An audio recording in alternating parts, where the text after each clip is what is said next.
I at that time decided that business was the best art. Business art is the step that comes after art. I started as a commercial artist, and I wanted to finish as a business artist. After I did the thing called art, or whatever it's called, I went into business art. I wanted to be an art businessman, or a business artist. Being good in business is the most fascinating kind of art. During the hippie era, people put down the idea of business. They'd say money is bad and working is bad. But making money is art, and working is art, and good business is the best art. So that's an excerpt from the Philosophy of Andy Warhol by the man himself, Andy Warhol. And that is the book we'll be studying today and extracting key lessons from to help improve our art, our lives, and our photography. I originally picked up this book thinking it was going to be a normal autobiography. Turns out it's not at all. It's kind of a conversation between A, which is Andy, and B, which is anyone and everyone. Basically anyone he's had a conversation with, any of his close friends, and it's a back and forth dialogue. And then also some chapters and pages are just a monologue too. But it makes it a really interesting read, and it's quite a small book, which I think are often the best books to study because they're classics. A lot of the classics are short and they extract the key information that we can apply to our lives and our careers. So that's exactly what we're going to do today. So the first few chapters are about love and growing up, puberty, and beauty. I'm not going to touch too much about those because they don't really apply to what we're learning. There's not much photography lessons to extract from them, but as a summary, he thinks about love very unconventionally. He's definitely asexual. He says he's definitely got some hormone imbalances in his brain. But that definitely probably allowed him to focus on his career a lot because he didn't really like being in romantic relationships. But yeah, very weird first few chapters that I won't touch on too much. But actually there is a really good extract in the first chapter. He says, how dare I call myself a loner? So let me explain how I really mean that and why it's true. At the times in my life when I was feeling the most gregarious and looking for bosom friendships, I couldn't find any takers. So that exactly when I was alone was when I felt the most like not being alone. The moment I decided I'd rather be alone and not have anyone telling me their problems, everybody I'd never seen before in my life started running after me to tell me things I just decided I didn't think was a good idea to hear about. As soon as I became a loner in my own mind, that's when I got what you might call a following. As soon as you stop wanting something, you get it. I found that to be absolutely axiomatic. So that's really interesting. So when Andy was growing up and he was in New York in the 1950s, in his 20s, he couldn't find any takers. He couldn't find any friends, and all he wanted to do was listen to people's problems. But interestingly, as soon as he gave up on that and started being independent and thinking for himself and just doing what he wanted, he started getting a following. I think that's really important because, as soon as you stop wanting something, you get it.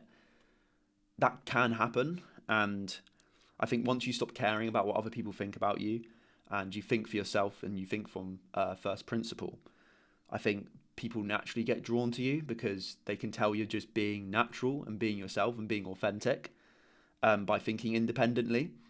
And that's when you end up getting kind of like a following or more friends or more relationships, which you can help to increase your career and increase opportunities you get. Because if you have more of a following, especially nowadays on social media, you'll definitely have more leverage you can use to unlock new doors that you never would have been able to do without that following. And also, if you stop caring about what other people think and then you get relationships and friendships because of that kind of vibe that you're giving off, it's not arrogant, it's just independent, because you're not being like horrible or anything, you're just kind of thinking for yourself and doing your own thing. And I think people naturally are drawn to that because it's just realistic, it's not fake. And if you get more relationships from that, then relationships run the world, like we said in episode 1. So that's going to lead to so many more opportunities and connections that will help elevate your career and just improve your life, hopefully, in general. So yeah, something to take account.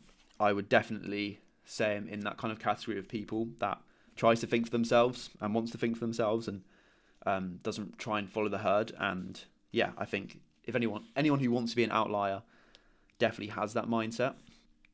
So yeah, very wise words from Andy to kick off the episode. Yeah, so just a quick one about his asexuality.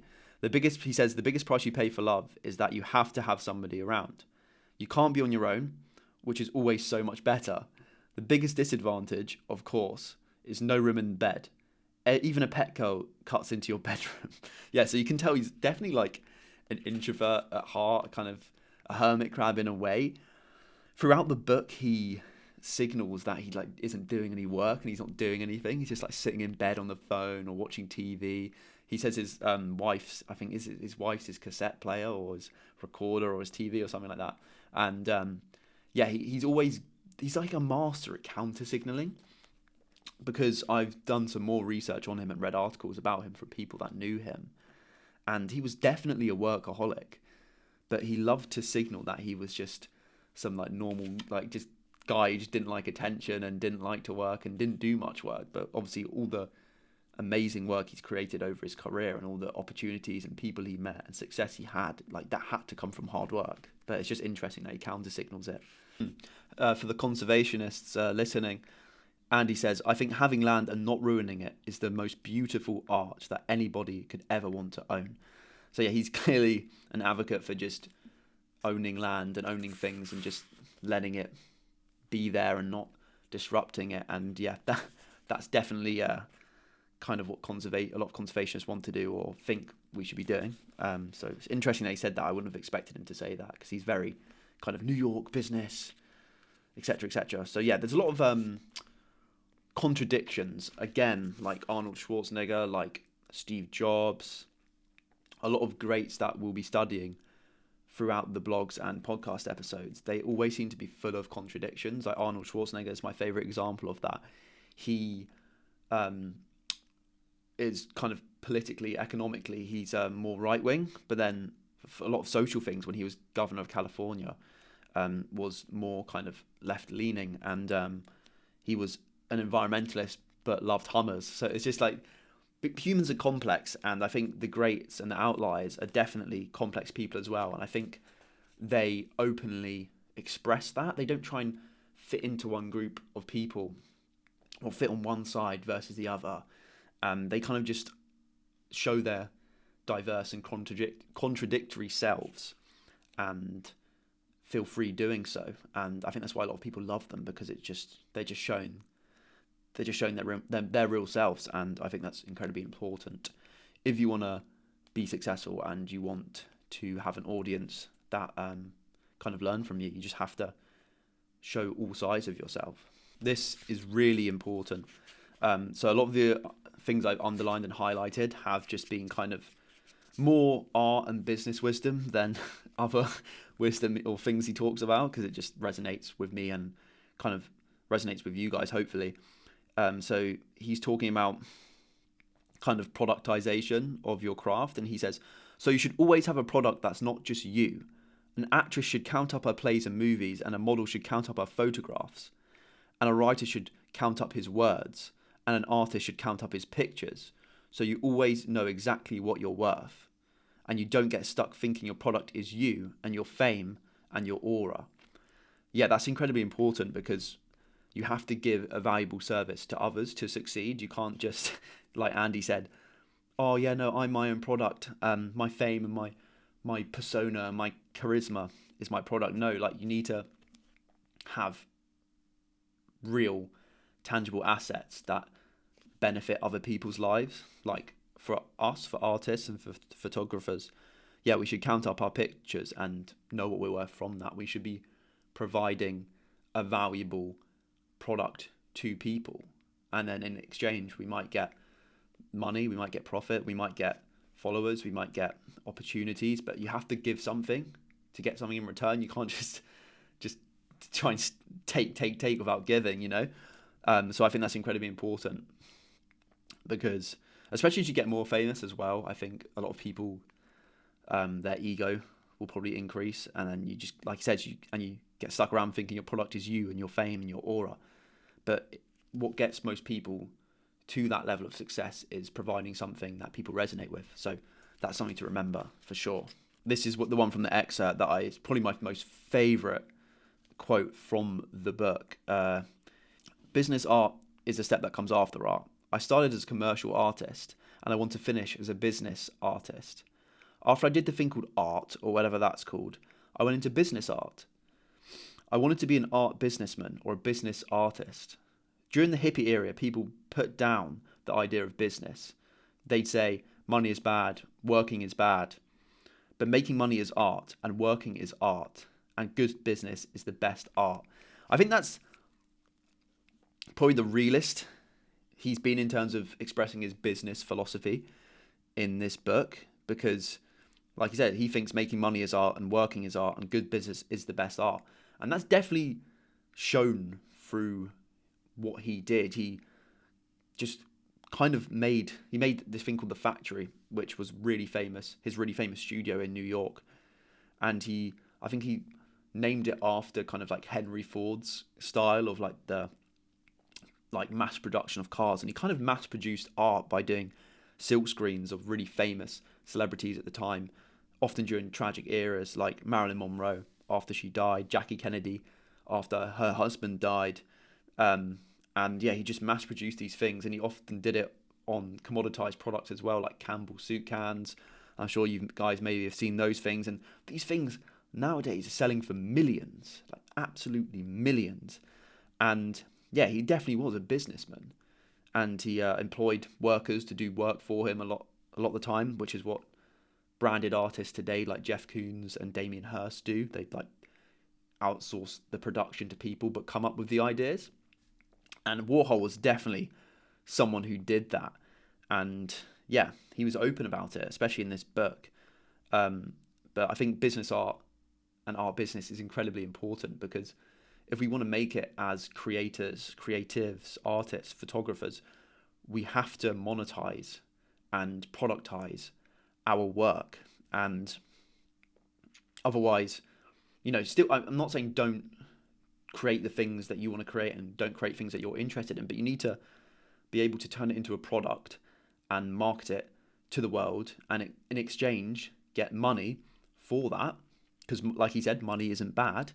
And then what do you do with that money? You reinvest it into yourself, into your business, and you get to make more work and do more of what you love, like taking photos, making photos, and making art, or whatever you love doing.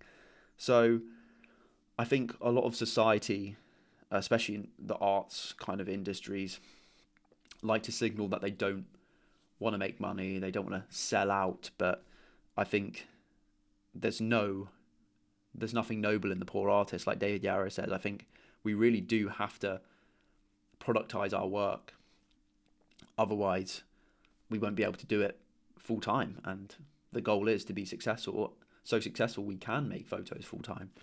So yeah, I agree with him. Business art and art business is the best art. Yeah, and he elaborates, saying it wasn't easy to do business at the start. He said, we learned a little bit about distribution, and soon we started trying to distribute the movies ourselves, but we found it was just too hard. I didn't expect the movies we were doing to be commercial. It was enough that the art had gone into the stream of commerce, out into the real world. It was very heady to be able to look and see our movie out there in the real world on a marquee, instead of in there and in the art world. Business art, art business, the business art business. So what he's saying there is you need to market your work, you need to show it to the real world, and in exchange for that, you can profit in return. Like, it seems pretty simple, doesn't it? But most people and most artists aren't doing this. Like, all you have to do is create something that you want to create, that you love, and then turn it, like productize it and put it into the real world. And for photography, like we can make our images valuable by creating huge, large scale, fine art prints and only printing a handful of those things. And if the photo is good enough and if you put enough effort in, you can pitch it to galleries or sell it online for huge amounts of money that you can use to make more photos and just continue that cycle. Instead of just leaving your work on your hard drive, on your computer, or in your studio, we need to learn how to do sales. And Andy was clearly a master of doing that. And that's why he is so successful and well known. So this is really interesting. It's kind of like foreshadowing what might happen or is starting to happen with AI. Andy Warhol says, unless you have a job where you have to do what somebody else tells you to do, which is what we do not want to do. We want to be our own bosses. We want to be founders of our own businesses and make a profit doing what we love, and that's creating art or creating anything you enjoy. So he says, unless you have a job where you have to do what somebody else tells you to do, then the only person qualified to be your boss would be a computer that was programmed especially for you, that would take into consideration all of your finances, prejudices, can't speak, quirks, idea potential, temper tantrums, talents, personality conflicts, growth rate desired, amount and nature of competition, what you'll eat for breakfast on the day you have to fulfill a contract, who you're jealous of, etc. A lot of people could help me with parts and segments of the business, but only a computer would be totally useful to me. If I had a good computer, I could catch up with my thoughts over the weekend. If I ever got behind myself, a computer would be a very qualified boss. So that's really interesting. And with artificial intelligence, I'm surprised this isn't already happening with, or at least people aren't trying to develop this, where you basically have kind of like an AI manager, especially if you're like a solopreneur or solo artist or just your own boss, like Andy Warhol saying. I just found that really interesting. It kind of reminds me of the route we're kind of going with AI, because it's getting more and more complex and like smart, if that's the right word. And I think it's very useful for outsourcing a lot of parts of our work, especially parts out online, like posting on social media and coming up with and just automating tasks that are mundane. But what Andy's saying here is like, if he could download all, if an artificial AI could know everything about him, it would be an advantage to him, because it would give him an objective kind of view on what he should do next and how he can advance his career based off all the information in him. And yeah, it's kind of, I don't know if I'd want that, but I can see where he's coming from, and I can see how that could probably potentially be developed in the near future with the way things are going with AI advancement at the moment. But yeah, it's really interesting he said that in. This would have been in, when did he die? This would have been in the 1970s or the 1980s.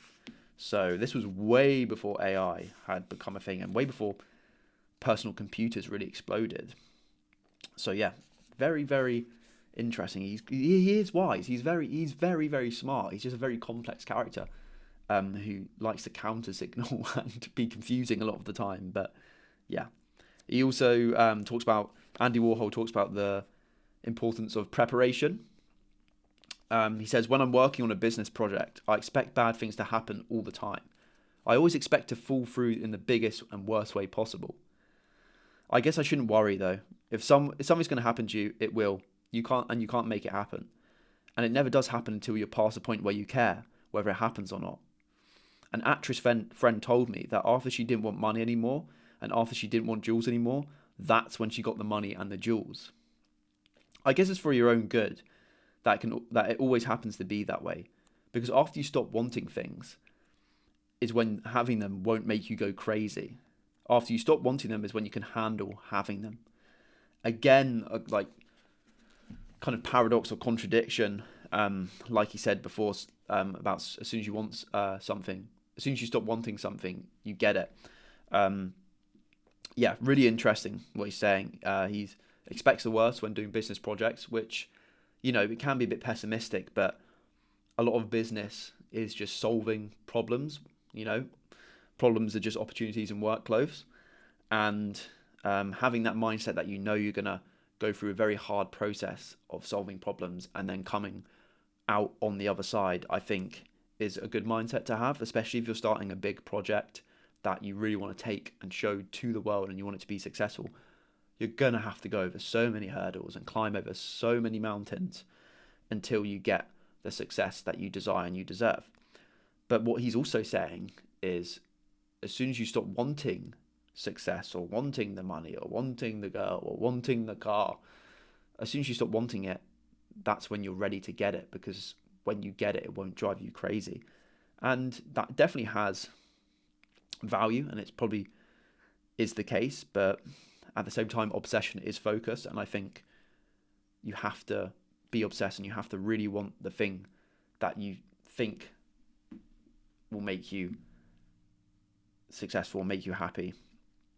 And I think if you just persist long enough, you just end up getting it and not going crazy because you've put all the effort in, you've put all the reps in, and you can handle having them. I think if you decided you wanted to be the best in the world at whatever field, photography, or you wanted 1 million followers or something, I think when you first come up with that goal, say you got it the next day, I agree with him. I don't think you'd be able to handle it because it'd be just such a sudden shift. Whereas if you slowly put the steps in and the reps in every day, but relentlessly over a long period of time, it's going to be a gradual change from rags to riches, from failure to success. And I think that gradual trajectory over time allows your brain to slowly adapt to the change. Whereas if it was overnight success, which never really happens, you just wouldn't be able to function. Like Andy said, you'd probably go crazy. So yeah, if you want to be successful and if you want to be successful in any field, it's going to take years. It's going to take a long time. It'll probably even take decades of gradual change. But I think that's just what's best for humans. We can't be expected to adapt from nothing to everything overnight. This is really, really good wisdom from Andy Warhol. He says, sometimes people let the same problem make them miserable for years when they could have just said, so what? That's one of my favourite things to say. So what? My mother didn't love me. So what? My husband won't ball me. So what? I'm a success, but I'm still alone. So what? I don't know how I made it through all the years before I learned how to do that trick. It took a long time for me to learn it, but once you do, you never forget. That's a really good reframe of mind whenever you're going through a hard period, or whenever someone tries to make you feel a certain way and try to tell you something's important when it's not, or when it's not actually a big deal. Just saying so what kind of it punks the game. It ends the conversation, it ends the thought loop, because a lot of humans' problems and anxieties are just made up scenarios in their head. And if we just kind of step back and say, so what? Like, who cares, And just focus on what's essential and important to improving our lives and making us outliers and successful artists and photographers and people, then, everything else deserves to just be put aside. Just focus on the few things that matter to you. And if someone tries to make you think that something's important that doesn't align with your mission or your goal, so what? Just say so what and focus on the essentials. So yeah, really, really good maxim that Andy clearly used throughout his life to his advantage. So Andy has a really interesting take on travel. He says, I don't like to travel because I really like to slow time. And for a plane to have to leave 3 or 4 hours ahead of time, that's a day right there. If you really want your life to pass like a movie in front of you, just travel. You can forget your life. He says straight off that as well. I like a rut. People call me up and say, I hope I'm not disturbing your rut calling you up like this. They know how much I like it.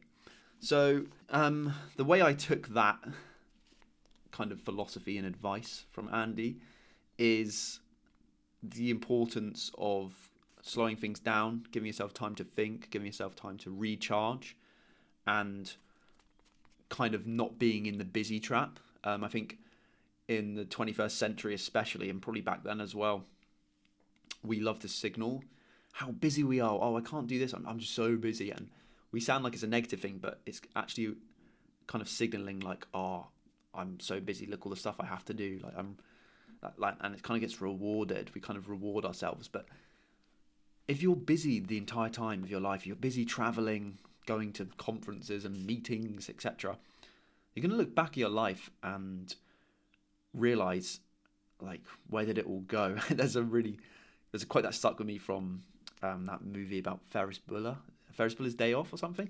He said, life moves pretty fast, and if you don't stop to look around once in a while, you'll miss it. And I think that's so true.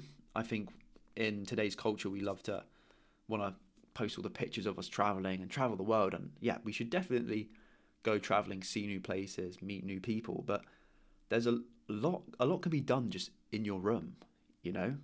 A lot of ideas can be generated just on a slow walk on a Sunday. And falling into the busy trap won't allow you to do that. And if you a lot of problems in the world could be solved if we could just feel comfortable sat in a room alone with our thoughts or on our desk and just getting on with creative projects. And especially if you're a photographer who wants to travel the world, and that's something I definitely want to do.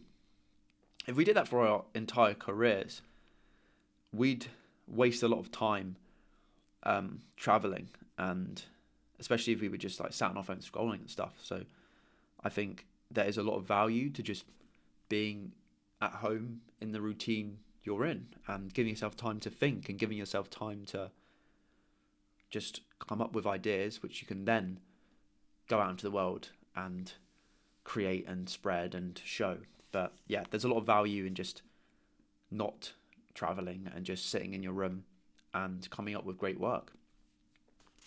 And then with a rut, yeah, I don't know what Andy's definition of a rut really is, but I certainly don't really like ruts. But when I look back at ruts I've been in where I have stopped creating photos and stopped putting my work out to the world, I've always returned with a bit more clarity and a bit more kind of thought of what I really want to do.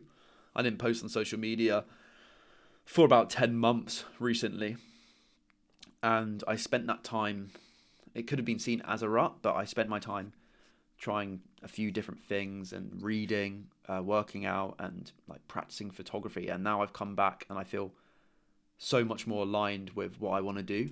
If I didn't do that, if I didn't go on that 10-month gap, that rut, I definitely wouldn't have started this podcast. And I knew in the back of my mind instinctively that starting a podcast was the right thing to do.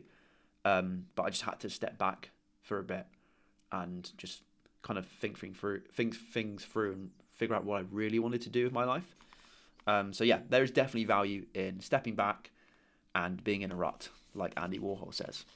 Oh yeah, so later on in the book, chapter 10, Atmosphere, talks about the importance of space, and this definitely applies to our photography. He says, I really believe in empty spaces, although, as an artist, I make a lot of junk. Empty space is never wasted space. Wasted space is any space that has art in it, which is hilarious, seeing that he is an artist who clearly has taken a lot of space in the world's best galleries, museums, and in rich people's homes.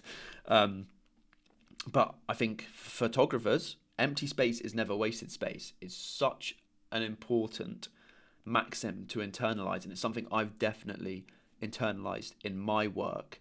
The power of empty space is so underrated. I think being a minimalist in photography can have so much benefit because it lets your subject that you're focusing on have space to breathe, and it lets you create some really nice minimalist compositions. Recently I won in the British Wildlife Photography Awards with my image of a snowdrop at night, and it's literally just a picture of a snowdrop. I'll put it on the screen, but it's a picture of a snowdrop, and then in the bottom right hand corner, and then the rest of the frame is just black, just no clutter whatsoever. And that is an example of me utilizing empty space in my photography. I think if a photo is cluttered and there's not a lot of empty space, especially in subject-focused photography, instead of landscape, kind of contextual photography, I think having a lot of clutter creates tension, and tension points is anything in the frame that distracts the viewer from the main subject that you were photographing. It could be a tree, it could be garbage, it could be a bit of dust in the sky, or a cloud, like in episode 1, Ansel Adams' moonrise photo, one of his most famous photos. He originally had clouds in the sky at the top of the frame, but in later images, which are the most famous ones, in later prints, which are the most famous ones, he removed those clouds, and that created empty space, and now it's seen as one of his most famous photos. So empty space is never wasted space. Utilize empty space in your images if you want to succeed. And yeah, I wholeheartedly agree with Andy on that one. Yeah, so you can tell Andy Warhol doesn't identify himself as an artist. He identifies himself as a business artist. He says about artists, an artist is somebody who produces things that people don't need to have, but that he, for some reason, thinks it would be a good idea to give them.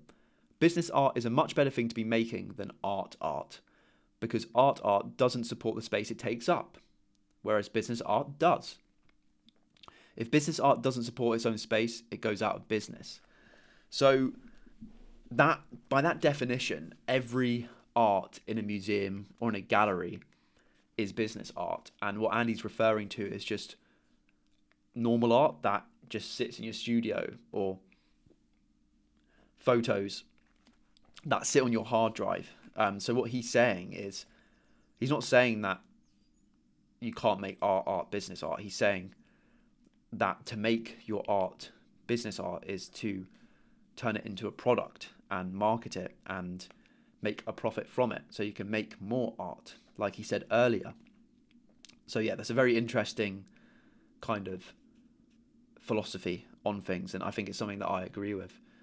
You can see all these artists like Mark Rothko or Damien Hirst or Francis Bacon, like they made art for themselves, but it's technically, according to what Andy's saying, business art, because it's selling for millions of dollars and being displayed in the most famous galleries and in the most famous museums, which bring in traffic from around the world, and that traffic pays the museum or the gallery often to see that work or to buy that work. So yeah, I think if you want to be an outlier and a successful artist and photographer, you need to make your art business art, and that's just turning it into something that's valuable and something that people would want to buy and want to have displayed on their wall or on a mug or in their gallery or anything.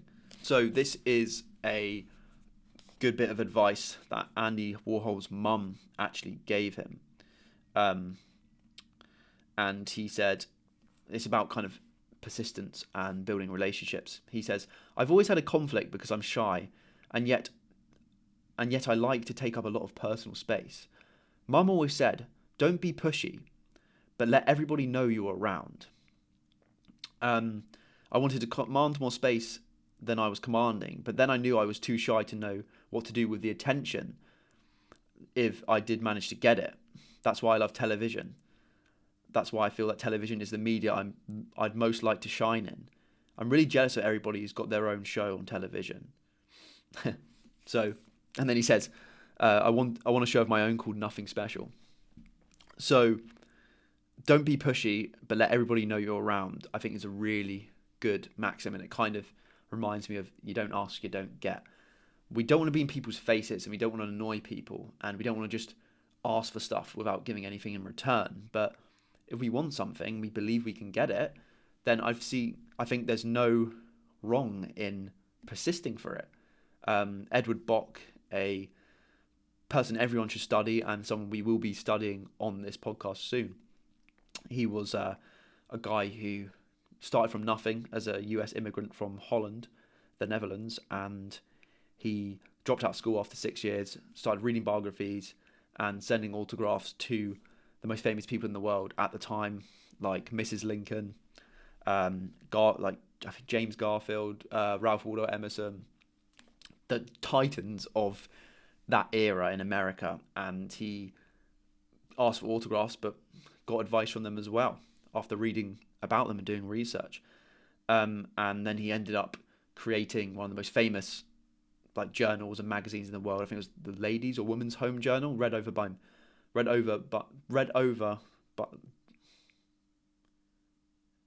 by over a million people at the time, which is obviously huge back then, before in the 1800s and 1900s when digital media didn't exist and it was harder to distribute things.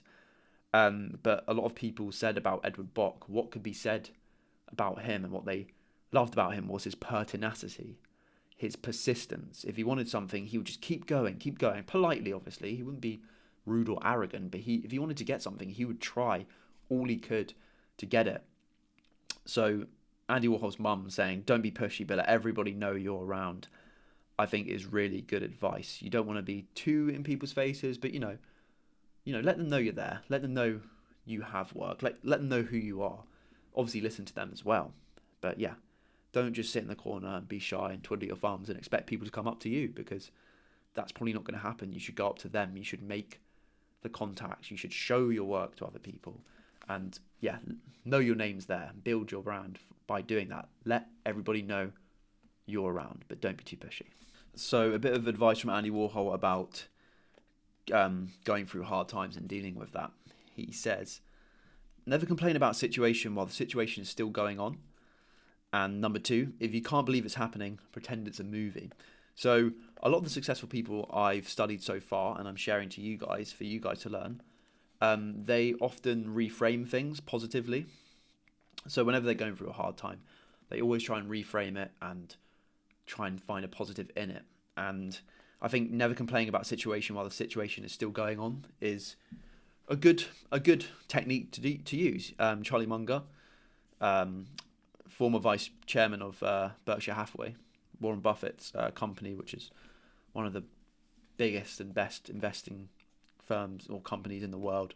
Warren Buffett and Charlie Munger, again, people we're going to be studying. They're so wise beyond their years, and they love studying biographies and reading like we're doing right now.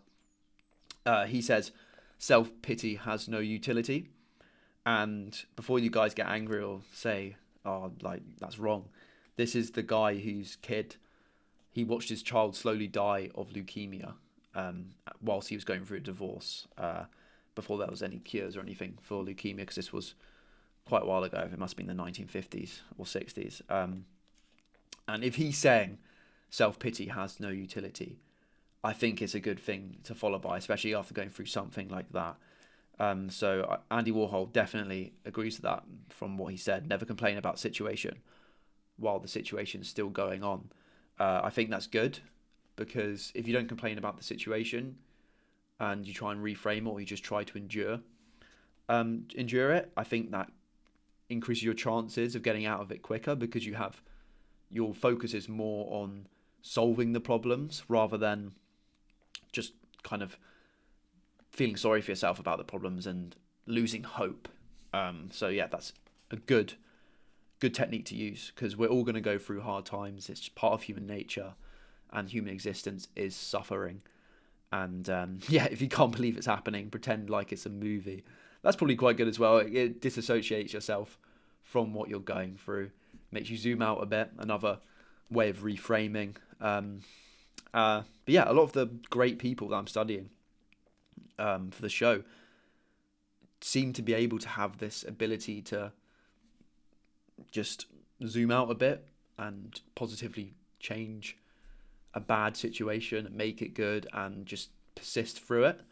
And I think if we learn to do that instead of giving up or quitting or losing hope throughout our careers, I think that'd be a very, very good technique to have in our arsenal. So also really interesting. He says something about being shot. So there was this, I think, very mentally unwell, very extreme feminist who knew Andy. She I think, was paranoid and thought that he like stole one of her movie scripts or something. So she goes into the factory, his famous studio, while he's working, ends up shooting him and damaging like so many of his internal organs. It was like his stomach, his lungs, his liver, his gallbladder, his spleen. Has to go obviously rushed to the hospital. Has to have surgery. Is pronounced medically dead for I don't know how long. And they're able to revive him. It's one of the best feats of surgery anyone's ever done. I'm pretty sure it was like really low stakes. Like that he was gonna die. It was a miracle. And he says when he was awake, like in hindsight, he said something about the healthcare system in the US. He was like, when I was in hospital, when I was dying in hospital, they gave me a check.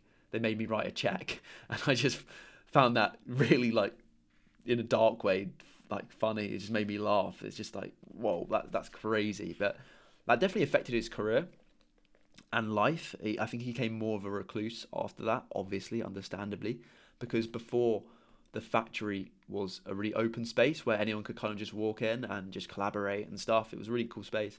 I think after that incident, after he got shot, he definitely like kind of became more of a recluse. And yeah, he was scared of hospitals, and obviously understandably probably after such a traumatic event like that. And I think he put off having a gallbladder surgery. Eventually had it because he was just like in really bad state health wise, and ended up I think like dying like after the surgery. It was really sad. And yeah, so watch your health, obviously. And it ended what was a really, really productive and impactful and amazing career he had as a business artist. After his death, his work has just sold for so much. It's just increased in value over the decades. It's still being sold in most Sotheby's and Christie's auctions for a lot of money. He's broken records. Which one was it? Was it one of his Marilyn Monroe prints? Shot Marilyn. There's a funny story behind that. So when he was doing one of his Marilyn Monroe silkscreen prints, one of his friends, she like came into the studio and asked if she could shoot it. And what Andy Warhol thought was, oh, she's going to take a photo of it. Turns out she like whips out a revolver and just shoots through like a stack of his silkscreens prints, and he ends up calling it like Shot Marilyn series. And this Shot Marilyn particular one sold for tens of millions of pounds. And it's just crazy to think how his work is pop art, but stuff like his Campbell soup, like just literally a picture or silkscreen print of a soup can, is selling for tens of millions of pounds and dollars. But I think the cool thing about Andy was that I haven't seen anyone else he was kind of the first one to do stuff to make art on commoditized products, and his silkscreen prints in different colours are just absolutely iconic. And he really knew how to turn it into a business, how to market it, how to sell it. And his work clearly is standing the testament of time because it's still selling for so much money. And he produced a lot of work as well. And the fact that a lot of his work, he has made so much work, and there isn't a huge scarcity value. It's not like he's like Van Gogh and only has X amount, like a small amount of paintings and work that survived. Andy, I think, has a lot of work that survived, but because he's such an icon, because he was almost like a workaholic, but so dedicated to perfecting his craft and doing things differently and the way he wanted to do it, it ended up paying dividends. But yeah, it was just such a sad way for him to go, really, because I feel like if he probably had that surgery sooner, maybe he would have lasted a bit longer and produced more work. But yeah, that is where I'll leave it. Highly recommend The Philosophy of Andy Warhol. There's so much nuggets of wisdom, and the way he thinks is really interesting. And he has a lot of good maxims that we can use to improve our photography, art, and life. And yeah, I'm definitely going to study more of Andy Warhol. I think his business philosophy and turning his art into a business is something we can all learn from to help us do what we love, which is create art and make content and just do what we enjoy. He clearly made a profit and found a way to make a living from doing that. So it's definitely someone we'll study much more. There's definitely a lot more biographies of Warhol to read as well. So there'll definitely be a future episode on him. But for now, if you use the link in the description to buy the book, you'll be supporting the show and me at no extra cost for you, and you'll get a great book that can help you improve your photography, improve your art, and hopefully improve your life. So until next time, go grab the book, and I'll see you soon.